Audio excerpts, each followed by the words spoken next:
Nah, Syaratnya apa aja tuh? Nah, kira-kira? syaratnya satu warga negara Indonesia. Iya, bukan pasti. ya? Dok, minimal usia kandungan untuk disesar berapa minggu ya?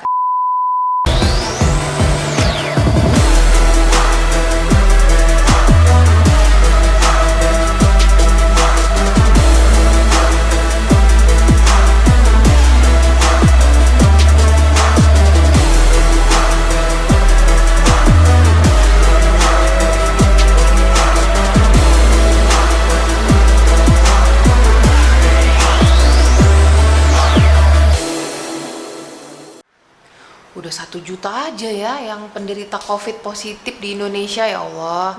Iya dok, banyak juga berita-berita sekarang yang nayangkan tentang COVID yang udah tersebar lebih banyak nih di Indonesia sekarang. Iya, bayangin aja di negara lain itu sudah 3 gelombang. Jadi artinya penderitanya udah pernah naik, terus turun, baru ada lagi kasus baru di gelombang kedua, terus turun lagi, terus ada lagi kasus baru di gelombang ketiga. Nah, kita di Indonesia baru 1 gelombang, belum selesai-selesai. Mudah-mudahan vaksinnya bisa mengurangi pandemi ini ya kan. Kita doain aja ya, Fir. Iya dokter. Oke lah, hari ini kita mulai lagi menjawab pertanyaan-pertanyaan bundaku yang ada di Instagram. Kita sapa dulu. Halo bundaku, apa kabar hari ini? Vira gimana, sehat kan? Fira alhamdulillah sehat. Dokter gimana kabarnya hari ini? Alhamdulillah. Banyak Pokoknya- pasien di rumah sakit dokter? Wah, pasien sih selalu ada yang melahirkan, apalagi pandemi kan semuanya pada nggak bisa kemana-mana. Jadi work from home-nya ada. Oh iya. Jadi tetap produktif dia. Iya, Oke oke. deh. Kali ini pertanyaannya seputar Tentang sesar. sesar. Sesar itu loh yang penari Yang di Trans TV itu ya? Bukan ya? Bukan dokter, yang ini sesar untuk melahirkan. Oke deh. Oke, jadi setelah dibuat Q&A di Instagram, ada beberapa pertanyaan yang muncul nih dokter. Yang pertama ada yang nanya dari Ibu Ayunda Pratiwi nih kayaknya. Oke. Pertanyaannya, kalau udah pernah melahirkan sesar, apakah selanjutnya nggak bisa lahiran normal lagi ya dok? Katanya gitu dok. Ya, Gimana tuh? ya. Nah, Bunda Ayunda ya. Nah, ini pertanyaan yang paling sering ditanya oleh ibu-ibu semua yang pernah mengalami proses melahirkan dengan cara sesar.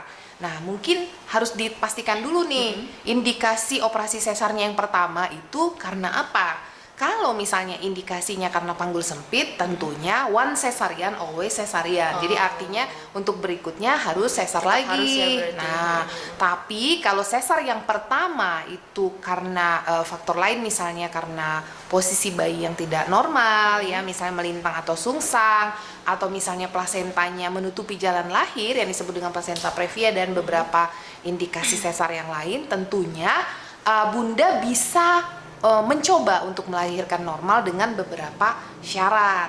Nah, Syaratnya jadi, apa aja tuh? Nah, kira-kira? syaratnya satu warga negara Indonesia. Iya, bukan ya? pasti. Ya, jadi beberapa syarat yang paling penting yaitu jarak kehamilan dengan persalinan sebelumnya itu paling tidak 18 bulan. Nah, jadi 18 bulan ini berkaitan dengan wound healing atau proses penyembuhan luka di rahim. Nah, jadi ini juga hati-hati ya, jangan disalahartikan. 18 bulan yang dimaksud itu setidaknya bayi kita usianya menjadi patokan. Jadi patokannya bayinya setidaknya usianya udah 18 bulan, kemudian baru hamil lagi. Nah, itu dia. Itu yang pertama. Yang kedua, tentunya posisi daripada janinnya itu tentunya harus kepala yang di bawah. Jadi kalau misalnya jaraknya sudah memungkinkan tapi ternyata bayinya sungsang atau melintang, tentunya tetap tidak bisa melakukan persalinan normal atau yang disebut dengan VBAC atau VBAC atau vaginal birth after cesarean. Nah, itu dia. Nah, berikutnya lagi yang paling penting plasentanya juga harus ditahu dulu di mana posisinya. Kalau dia menutupi jalan lahir, tentunya dia juga tidak mungkin untuk melahirkan secara normal. Nah, taksiran berat janinnya itu juga menjadi salah satu syarat. Nah, kalau janin yang kedua yang mau dilahirkan normal ini terlalu besar, ya tentunya tidak memungkinkan untuk melahirkan normal. Yang ditakutkan apa? Suatu keadaan yang disebut dengan ruptur uteri atau rahimnya robek. Tuh, rahimnya robek.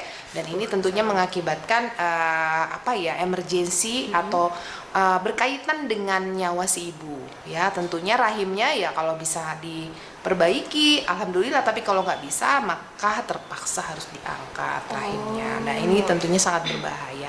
Nah, itu Bu Ayunda. Jadi kalau ibu ingin melahirkan normal, tentunya syarat-syarat ini harus dipenuhi dan selalu berkonsultasi dengan dokter. Karena ibu yang pernah mempunyai riwayat persalinan sebelumnya operasi merupakan salah satu kehamilan dengan resiko tinggi. Jadi harus melahirkan di rumah sakit dan harus dipantau dengan dokter. Seperti itu Bu Ayunda. Ada lagi? Dokter, ada lagi nih selanjutnya dari Ibu Mimi _Wahyuni 1. Dok, kalau persalinan sesar kedua apakah lebih sakit dari yang pertama? Ya, jadi ini juga yang paling ditakutkan ibu-ibu ya. Sekali lagi yang harus kita tahu bahwa rasa nyeri adalah suatu rasa yang sifatnya subjektif.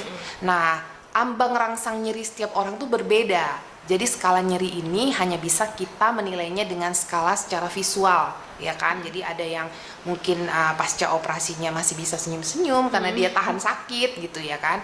Tapi ada juga yang misalnya kayak gini nih, kejepit pintu, sakitnya luar biasa gitu. Ada yang sampai nangis-nangis, ada juga yang enggak. Jadi sebetulnya rasa sakit yang ditimbulkan pasca operasi yang kedua, ketiga, dan seterusnya itu tidak mempunyai perbedaan yang bermakna.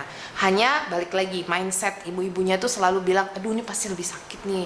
Nah kan kita pasti ada obat-obatan. Nah selalu diskusikan dengan dokter. Dokter tentunya bisa memberikan obat atau anti nyeri yang bisa diberikan misalnya dari injeksi ataupun dari oral, per oral atau yang diminum, atau ada juga yang dimasukkan melalui rektal atau anus. Nah ini adalah cara-cara yang memudahkan untuk mengurangi rasa nyeri pasca operasi.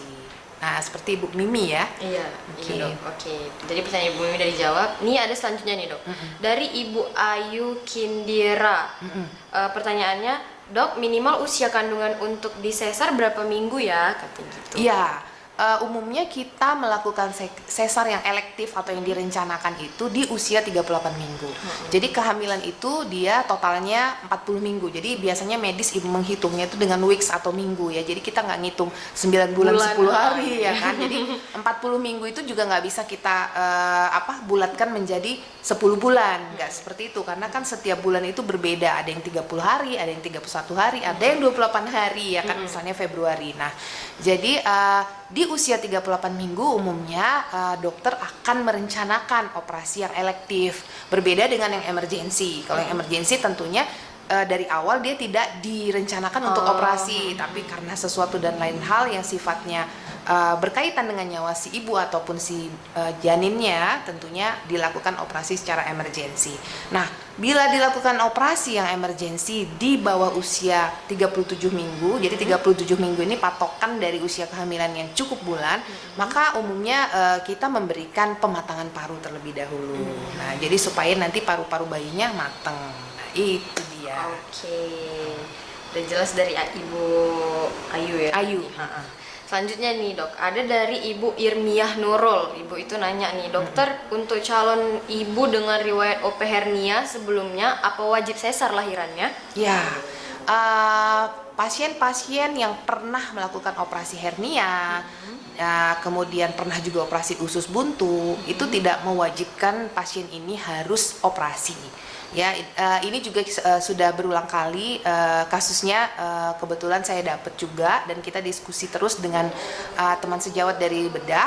Ternyata operasi hernia sebelumnya dengan pemasangan mesh itu tidak mempengaruhi pasien ini harus operasi harus lagi. Gitu ya, dokter.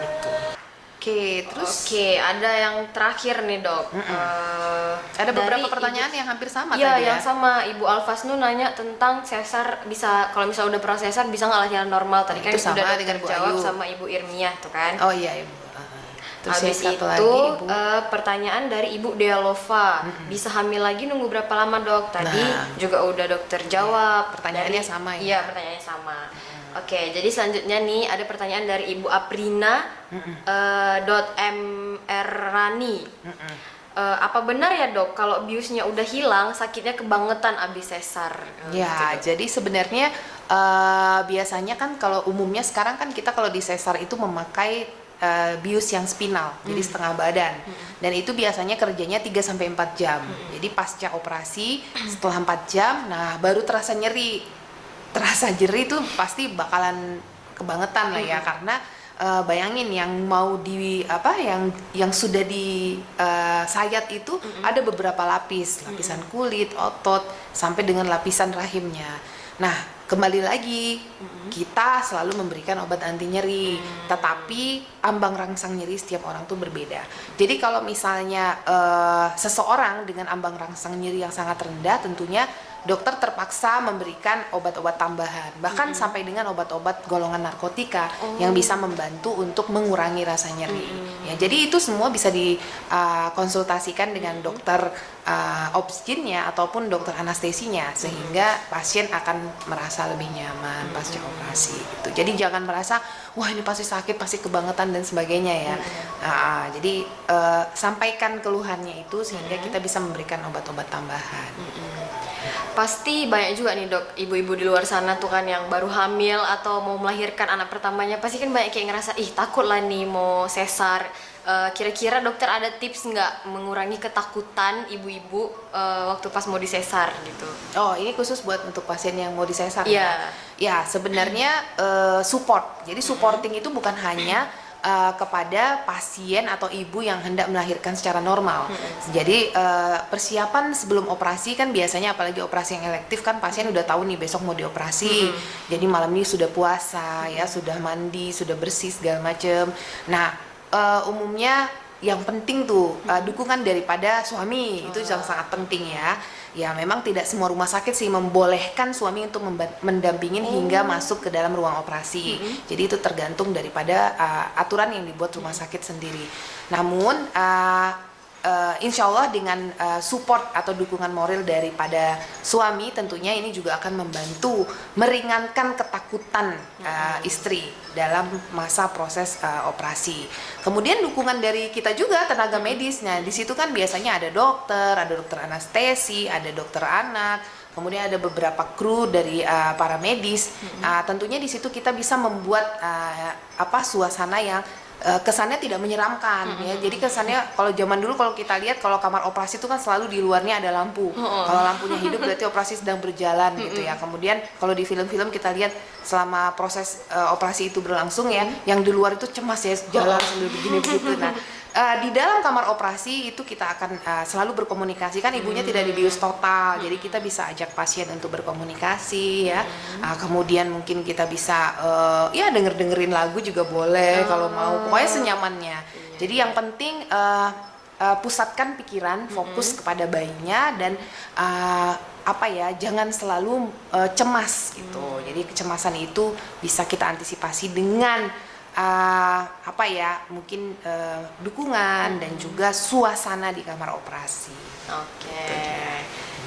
Jadi udah segitu aja nih dok. Ya, itu pertanyaan tentang sesar. Mungkin kedepannya kalau misalnya ada yang mau bertanya lagi seputar sesar atau topik lainnya, boleh DM kita di Instagram. Boleh komen juga di bawah YouTube. Apalagi nih konten yang mau kita buat selanjutnya. Ya, memberikan ide-ide supaya rumah praktek ini tetap keren, ya nggak sih?